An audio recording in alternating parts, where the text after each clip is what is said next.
Olá, tudo bom? Bem-vindo, bem-vinda! Nesse vídeo eu vou falar sobre a reflexão interna total da luz. É uma parte da ótica geométrica que está dentro ainda do estudo da refração da luz. Estudo esse que a gente já começou no vídeo anterior, onde a gente viu o comportamento da luz quando passa de um meio de propagação para outro e a lei de Snell. Então aqui a gente vai falar desse fenômeno super interessante que está relacionado com algumas coisas que estão ligadas ao seu dia a dia. Talvez você só esteja assistindo esse vídeo agora por conta da reflexão interna total. Pois é, porque talvez a internet chegue na sua casa por meio de fibras óticas. E as fibras óticas funcionam baseadas nesse fenômeno, na reflexão interna total. É bem possível também que você já tenha visto alguma miragem. O que é uma miragem? É quando você num dia quente olha no asfalto lá na frente e tem a impressão de que existe uma camada de água sobre o asfalto. E aí quando você chega perto você descobre que era só uma ilusão de ótica. Pois é, pode acontecer também no deserto. Imagina que maldade, você está no deserto, perdido, morrendo de sede, e aí você olha lá na frente e vê uma lagoa bonita, mas quando você chega lá, descobre que era só uma ilusão também, causada por quem? Pela reflexão interna total da luz. Bacana, né? E como que ela funciona, como que a gente pode estudar esse fenômeno e como que ele é abordado nos vestibulares também. Para começar, a gente tem que pensar na relação entre refração e reflexão. Você sabe que a reflexão acontece quando a luz incide sobre uma superfície e retorna para o meio de origem. Já a refração ocorre quando a luz muda de meio de propagação, então ela incide sobre uma superfície e muda de meio de propagação. E é importante você saber que sempre que houver uma refração, ocorre junto uma reflexão também. Então toda a refração é acompanhada de uma reflexão. Olha a animaçãozinha aqui. Ó. A gente tem um raio incidente que incide sobre a superfície com um ângulo de incidência I, e aí parte dele é refratada e parte é refletida. A parte refletida tem um ângulo de reflexão igual ao de incidência, porque ela obedece à lei da reflexão.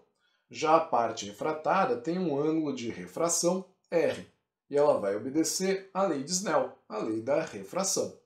Beleza. Então, toda vez que existe uma refração, existe uma reflexão. Mas vai existir um caso particular, especial, esse que interessa para a gente aqui, em que não vai haver a refração, vai haver apenas a reflexão. Então não vai existir o raio refratado, vai existir apenas o raio refletido. E quando isso acontece, a gente chama de reflexão interna total. Bacana? Quais são as condições para que ela ocorra? A primeira condição é que a luz deve ser proveniente do meio mais refringente, ou seja, ela deve estar se propagando no meio de índice de refração maior, o mais refringente, e incidir sobre a superfície com o meio de refração menor, né, com o meio menos refringente, ou de índice de refração menor. E aí pode acontecer de mesmo esse meio sendo transparente, a luz não conseguir atravessar para ele. Ela vai ser totalmente refletida. A segunda condição tem a ver com o ângulo de incidência. E para a gente entender ela, eu quero que você acompanhe comigo alguns raios luminosos aqui. Ó. Repara aqui nesse desenho que você tem dois meios, o meio de cima, que é o meio menos refringente, e o meio de baixo, que é o meio mais refringente. Meio 1 e meio 2, a gente pode chamar assim. E a luz ela vai ser proveniente do meio mais refringente no meio de baixo. Então olha esse raio 1 aqui. Ó. Quando ele incide ali na superfície de separação, já que ele está passando do meio mais refringente para o menos refringente, lembra da frase do mais para o menos afastemos? Pois é, ele deve se afastar da normal. Então parte dele é refletida, você está vendo aqui, mas a principal parte dele, a maior parte dele é refratada, se afastando da normal. Só que se o ângulo de incidência fosse um pouco maior, como a gente está vendo aqui para o raio 2, esse raio ele se afastaria mais ainda da normal, ou seja, o ângulo de refração seria maior ainda. Repara aqui, ó, que quanto mais afastado da normal o raio incidente chega, mais afastado da normal o raio refratário sai. E isso vai acontecendo, né, à medida que eu vou aumentando o ângulo de incidência, vai aumentando o ângulo de refração até um certo limite. Esse limite, que eu estou representando aqui pelo raio 3, é quando o raio refratário se afasta tanto da normal, que ele acaba saindo assim, ó, rente à superfície. A gente chama esse raio de raio rasante. E para o raio rasante, o ângulo de refração vale 90 graus. Ainda tem raio refletido, repara aqui, ó, todos eles têm a reflexão. Mas agora vamos olhar o raio 4. Esse raio 4, ele tem um ângulo de incidência maior do que o do raio 3. E aí esse raio ele se afastaria tanto da normal que ele acaba nem saindo do meio 1. Ele retorna inteiro, completo, para o meio de origem. Então ele vai sofrer uma reflexão total. Ou seja, não tem raio refratado, só tem um raio refletido. Deu para entender a ideia? Então agora, vamos olhar só para os raios 3 e 4. O raio 3, a gente sabe, é aquele que sai rasante, né?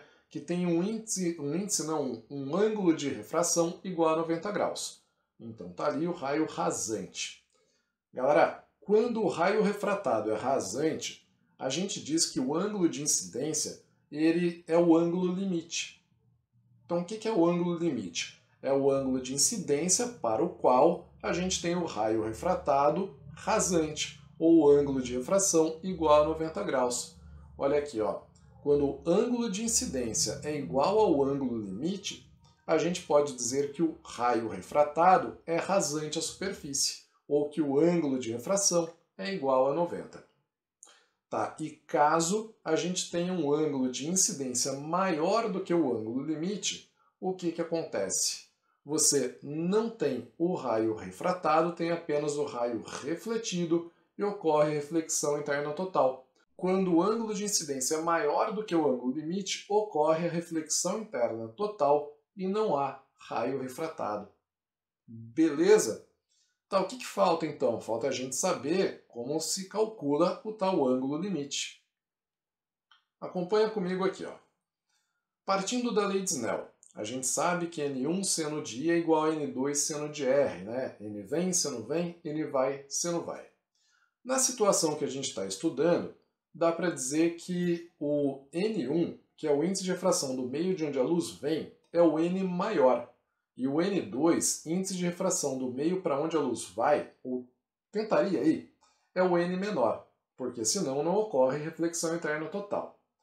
Também posso dizer que o ângulo de refração é igual a 90 graus quando o ângulo de incidência é igual a L, é igual ao ângulo limite.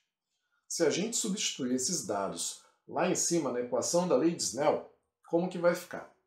Ó, repara que a gente tem N maior multiplicado pelo seno de L igual ao N menor multiplicado pelo seno de 90. E quanto vale o seno de 90? Vale 1.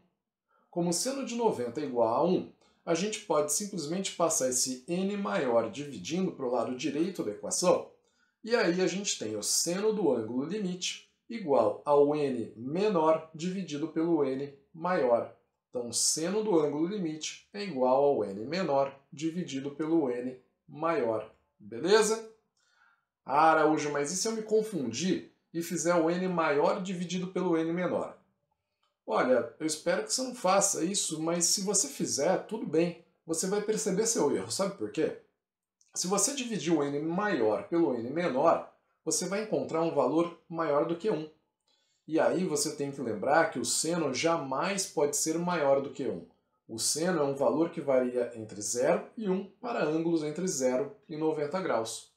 Ah, então não tem como errar. Viu só? Moleza, né? Galera, vamos falar então aqui da fibra ótica. Vamos aplicar esse conhecimento, aplicar esse fenômeno para explicar a fibra ótica. Para começar, deixa eu mostrar uma fibra ótica para você. Olha aqui, ó. Isso é uma fibra ótica. Parece um fio normal, né? Mas não é não. Porque os fios normais, um fio de cobre, por exemplo, ele transporta corrente elétrica, transporta eletricidade. Uma fibra ótica transporta luz. Olha aqui, ó, como que é a ponta dela. É um plástico, certo? Parece um plástico. E como que ela funciona? A gente insere luz numa ponta da fibra, então a gente faz a luz incidir numa ponta da fibra e ela vai percorrendo toda a fibra até sair na outra ponta. Isso pode ser em quilômetros de distância.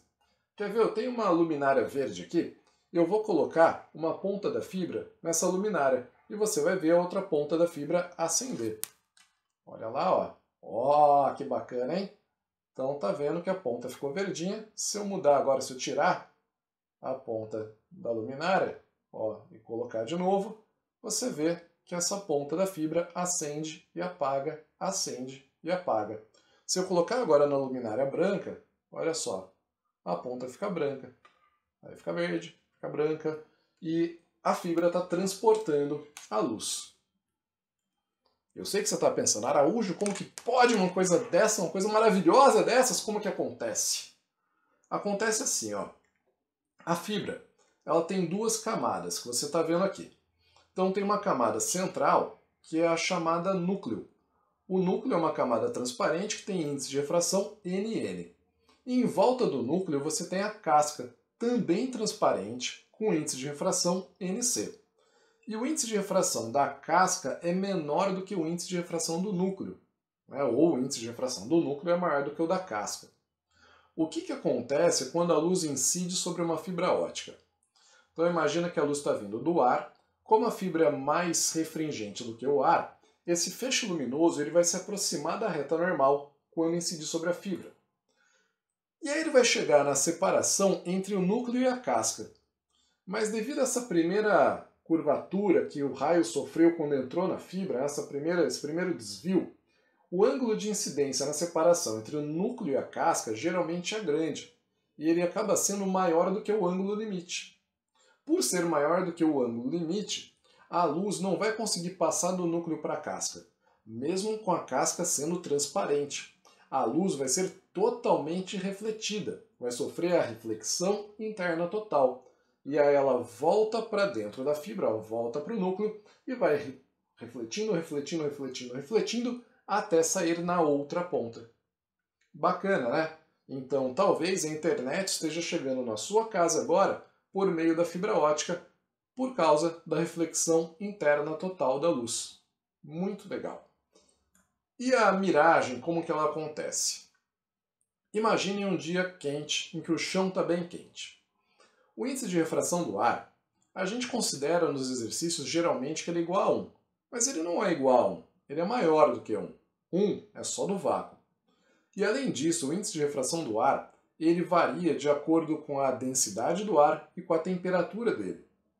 Num dia muito quente, o ar que está em contato com o chão, ele fica mais quente também, menos denso, e aí o índice de refração dele diminui. Então dá pra gente imaginar o ar dividido em camadas, como eu coloquei aqui no desenho para vocês, aonde o índice de refração vai diminuindo à medida que você se aproxima do chão, porque o ar está esquentando. E aí o que acontece quando um raio luminoso incide na separação entre essas camadas? Quando ele passar da camada 1 para a camada 2, como ele está passando do mais para o menos refringente, ele se afasta da normal. E aí o ângulo de incidência nas próximas camadas vai ficando cada vez maior, cada vez maior. E pode acontecer de, em algum momento, como está acontecendo aqui entre as camadas 2 e 3, o ângulo de incidência ser maior do que o ângulo limite. E aí o que vai acontecer? Ó, repara que o raio, ele foi refletido, chegando no olho do observador. Então essa camada do ar, ela funciona como se fosse um espelho. E como ela está se movimentando, né, o ar não está paradinho, quietinho, esse espelho ele dá a mesma impressão que você teria se estivesse olhando para um espelho d'água, né, para uma camada d'água sobre o solo. Então a miragem ela é causada também pela reflexão interna total da luz, só que em diferentes camadas de ar. Bacana, né? Então é isso. Galera, esses fenômenos são super abordados nos vestibulares, então é muito comum aparecer fibra ótica, aparecer a miragem, ou aparecer simplesmente a reflexão interna e o cálculo do ângulo limite. Espero que vocês tenham entendido, tirado suas dúvidas. Se ainda tiverem dúvidas, escrevam um comentário. Se gostou do vídeo, clica aqui, dá um joinha, e aí se inscreve no canal. Se não se inscreveu ainda, está vacilando, se inscreve, espalha para os amigos e dá um apoio. Tá bom? Valeu, gente. Um abraço para vocês.